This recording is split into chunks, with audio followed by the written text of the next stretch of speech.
Have you ever noticed how your partner can be a total boss at work, making decisions left and right, leading their team like a champion, but the moment they come home, they turn into someone completely different, someone who just goes with the flow, avoids responsibilities, and suddenly can't seem to clean the bathroom or follow through on what they promised? Well, you're not alone in this frustration, and there's actually a fascinating psychological explanation for why this happens.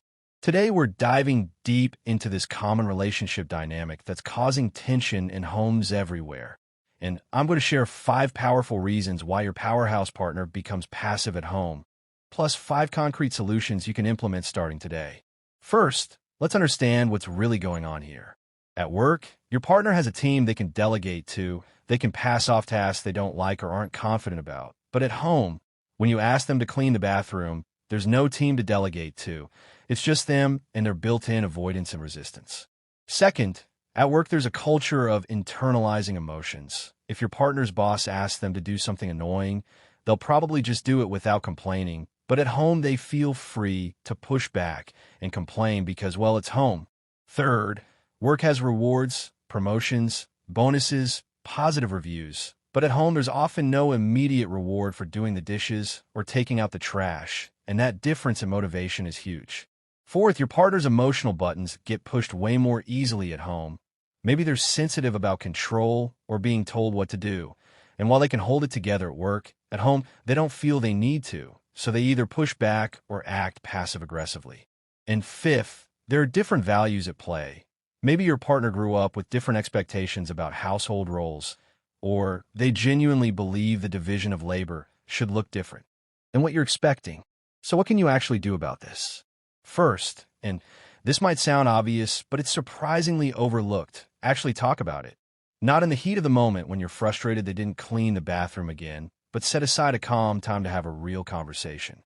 Second, avoid the trap of arguing over whose reality is right, because when you get lost in who said what and who does more, you're just creating more resentment and damage.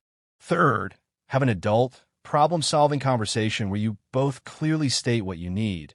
Maybe your partner needs to feel less nagged and more appreciated, and maybe you need them to genuinely step up more with household responsibilities. Fourth, come up with a concrete plan together.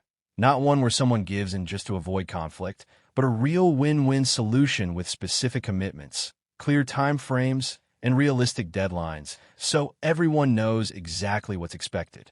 And fifth, check in and tweak the plan. Try it for a week, but check in midway to see how it's going, and approach it with the attitude of you and me against our problems rather than me against you. The key insight here is that work and home are genuinely 2 different cultures with different rules, rewards, and expectations. And just because your partner can be assertive and decisive at work doesn't mean those skills automatically transfer to a completely different environment with different emotional triggers and dynamics. This isn't about one person being lazy or the other being too demanding. It's about understanding that we all behave differently in different contexts. And the secret to solving this isn't to force your partner to be the same person at home that they are at work, but to recognize these differences, communicate openly about your needs, and create systems that work for both of you. Remember, relationships aren't about winning arguments or proving who's right. They're about finding solutions that make both people feel heard, valued, and respected.